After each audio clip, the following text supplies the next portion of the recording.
సౌర కుటుంబంలోని 7 గ్రహాలు ఒకే వరుసలోకి వచ్చి ఆకాశంలో నేడు అద్భుతం ఆవిష్కృతం కానుంది. బుధుడు, శుక్రుడు, అంగారకుడు, గురుడు, శని, నెప్టూన్, యురేనస్ ఇందులో భాగం కానున్నాయి. భారత్లో వీటిని సూర్యాస్తమయం సమయంలో చూడొచ్చని, అయితే నెప్ట్యూన్, యురేనస్ గ్రహాలు టెలిస్కోప్లో మాత్రమే కనిపిస్తాయని నాసా తెలిపింది.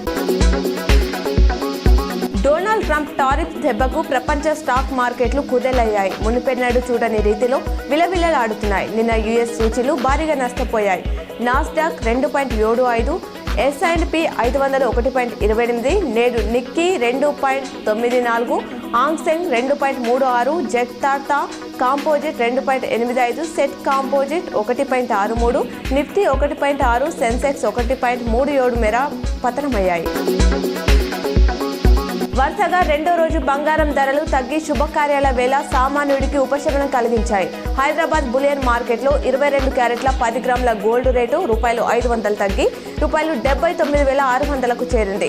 24 క్యారెట్ల 10 గ్రాముల పసిడి ధర ₹540 తగ్గడంతో ₹86,840కు చేరింది.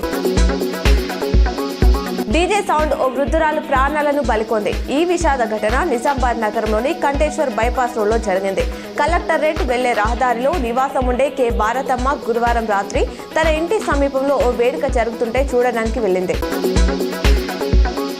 న్యాక్ నిజామాబాద్ శిక్షణ కేంద్రంలో టైలరింగ్ లో ఎస్టీ మహిళలకు 15 రోజుల పాటు ఉచిత శిక్షణ ఇవ్వనున్నట్లు న్యాక్ ఉమ్మడి జిల్లా నిజామాబాద్ అసిస్టెంట్ డైరెక్టర్ లింబాద్రి శుక్రవారం తెలిపారు.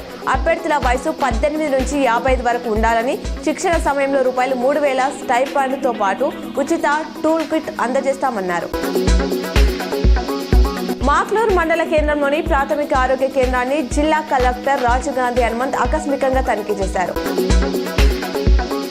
తెలంగాణ జనాభా లెక్కల్లో మీ భాగస్వామ్యం ఉండాలంటే కులగణన సర్వేలో పాల్గొనాలని మంత్రి పొన్నం ప్రభాకర్ విజ్ఞప్తి చేశారు.